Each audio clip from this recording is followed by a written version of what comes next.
Naval Trucker here. It's been a while. How you all doing? Coming to you live from Indianapolis, Indiana. First and foremost, I just want to say that there's training and there's quality training. There's a difference between the two. And second, don't short yourself or don't short yourself with training. Make sure you get adequate amount of it.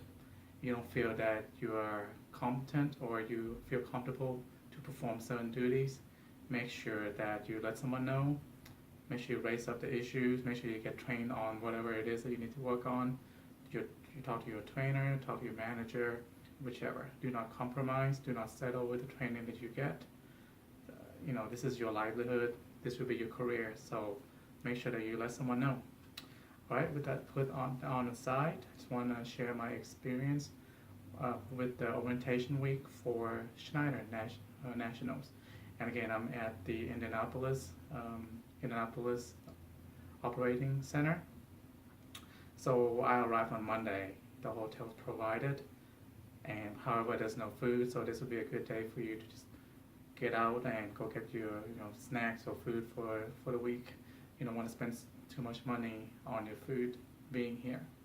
Right, on Tuesday, starts at 6:30.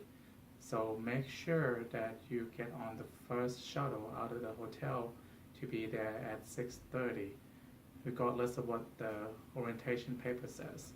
Mine says 7 o'clock, so we got there at 7 o'clock. We were late, but they were okay with it. But just make sure that you get there on your first day on Tuesday at 6:30. Get on the first shuttle. So on Tuesday, you will not be paid for it.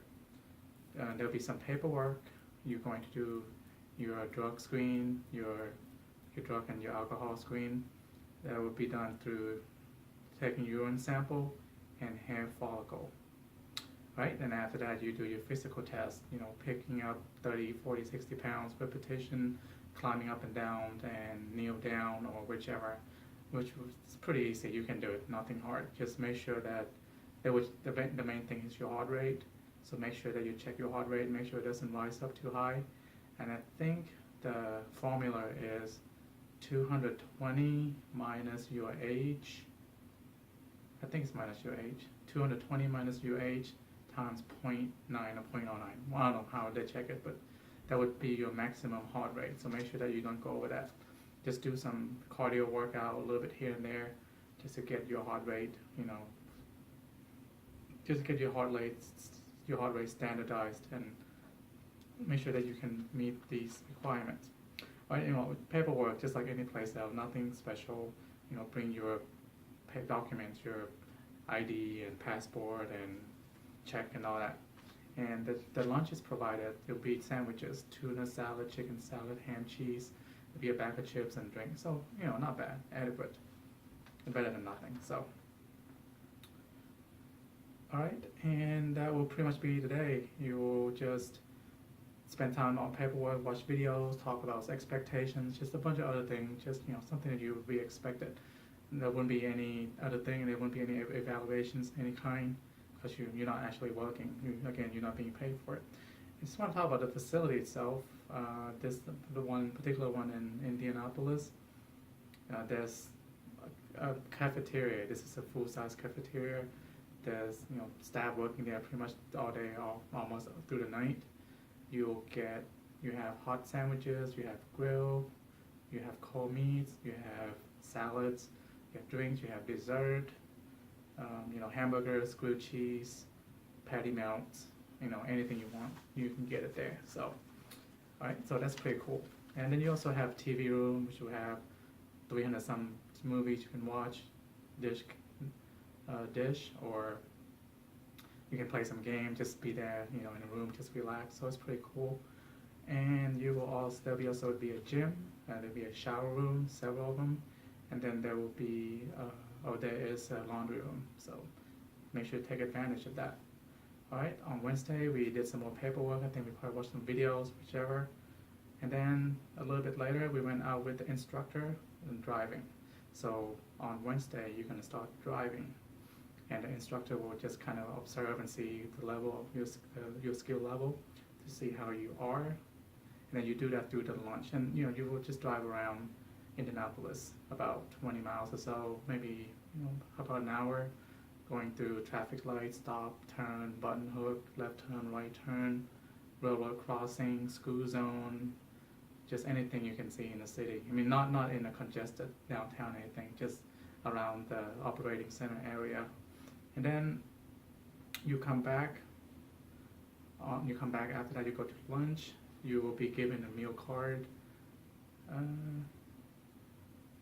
Okay, I think this Wednesday is the day that you are giving out your meal card and your ID and all that stuff. So you get a meal card. You go to the cafeteria. You get 10 meals for the whole week that you there. So you can order all these hot items. So that's good. And then after that, in the afternoon we went out again for driving test, or just driving, just to see how you are again. And some instructor might come back and do backing. It just really depends to them. But I think you're more likely you'll be doing just driving around. Right, on Thursday, it's again 6:30. Other instructors will come look at your paper log, make sure you understand how to do paper log, do it cleanly, and then make sure it's legible. The lines are straight, everything's nice and clean. And then after that, again it's Thursday, right? I said that. And then you will go outside and you do your PTI, your TIV, your brake check, and then you'll be out again with the instructor. Go around a road test. I think that day will be the day where they will try to refine your skills. If you are shifting too high, they will remind you you're shifting too low, you're making too tight of a curve, just things like that. So they're trying to make sure you drive the tractor efficiently. The key thing is the gas, not the gas, but the fuel consumption. So they're all about that. So keep it low RPM, 1300, and shift. And just do anything to drive carefully, drive smoothly, not in a hurry, don't feel rushed. You're not gonna try to race anyone, just take it slow. So no rushing on that one. Right, at 11, and then you drive around just like you did on Wednesday. Just drive around the city, going through different obstacles, and then you go to lunch. Then you order your lunch, enjoy it for an hour, relax, watch TV, study, or whichever, right? And then in the afternoon, you go out for some backing, and the only backing we do here is the alley dot backing. So I didn't really know how to do a good job with that one, so they did a good job helping me try to back up, set up, and correction. They will give you guidance, they will give you tips, they will, there's no 100% true setup. Any backing will be different from another, so you're not going to have the same backup. So just keep that in mind, but the instructors are very helpful.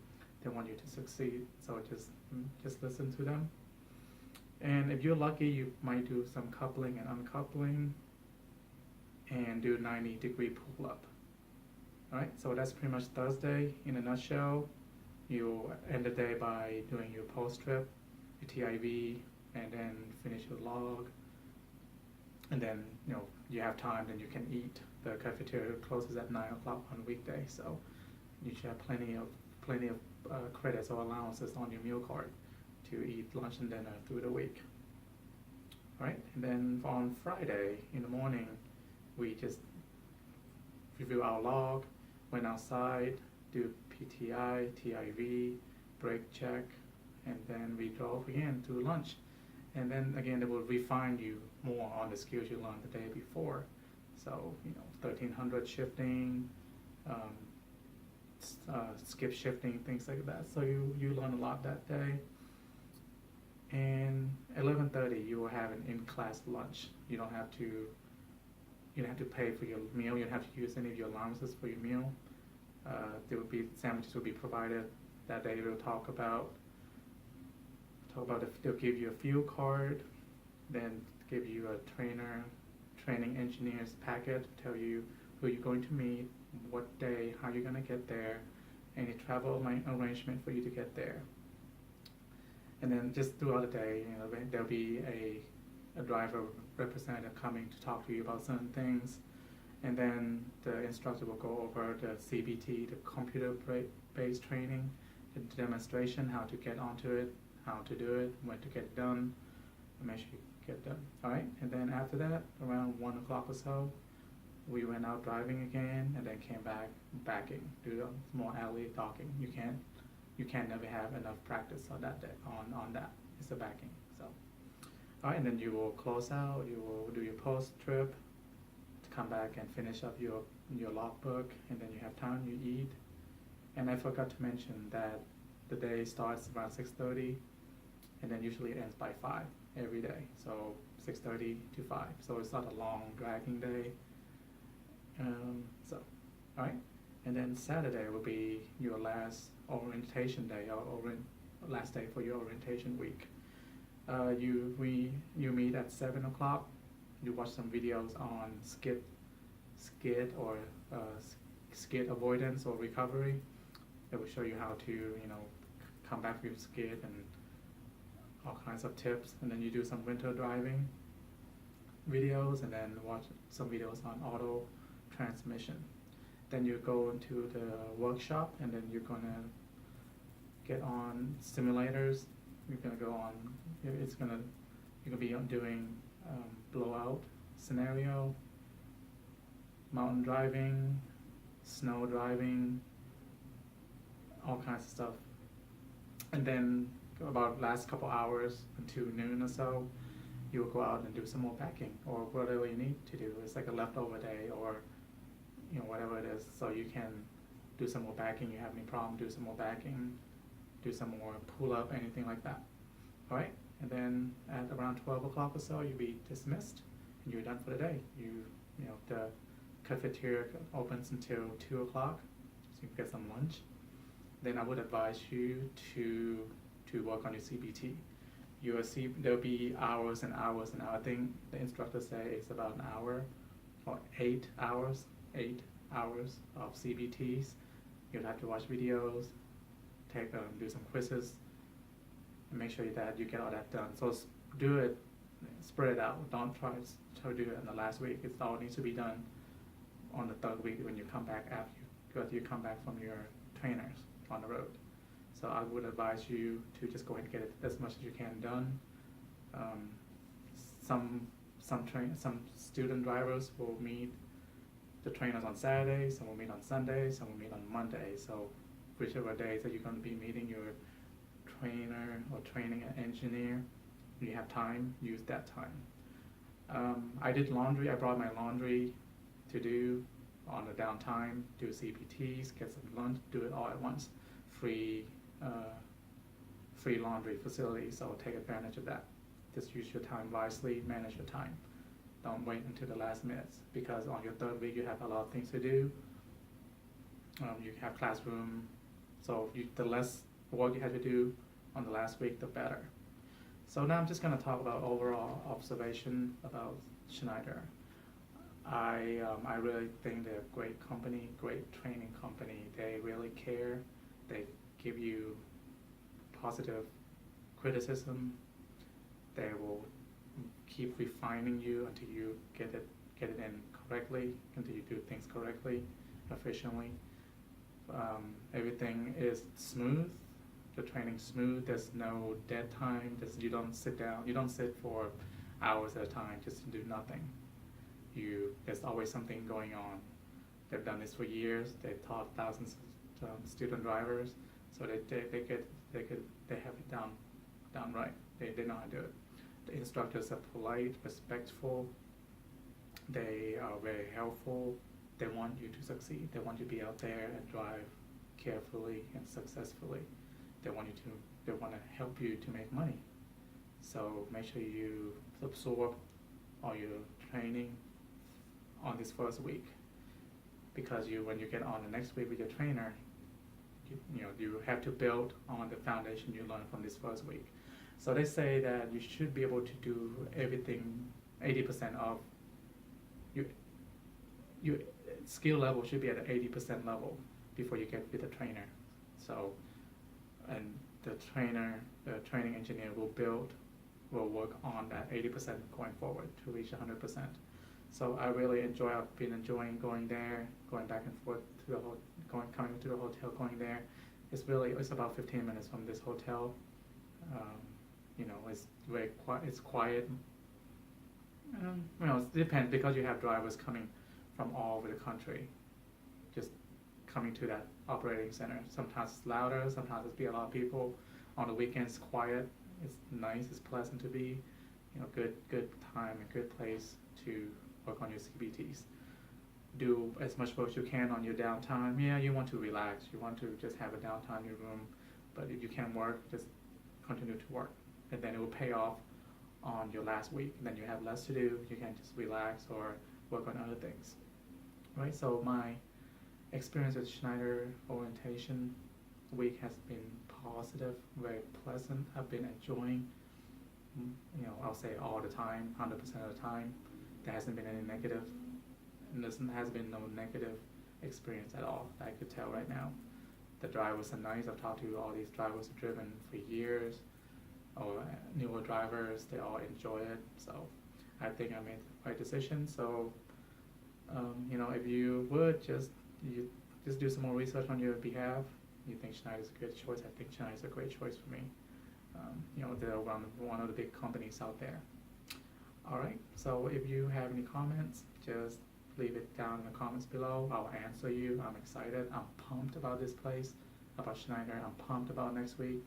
In fact, I met my training engineer today, Saturday. Talked to him face to face at the operating center. It's awesome. I'm excited what I'm going to be learning. So, all right, guys, thank you for watching.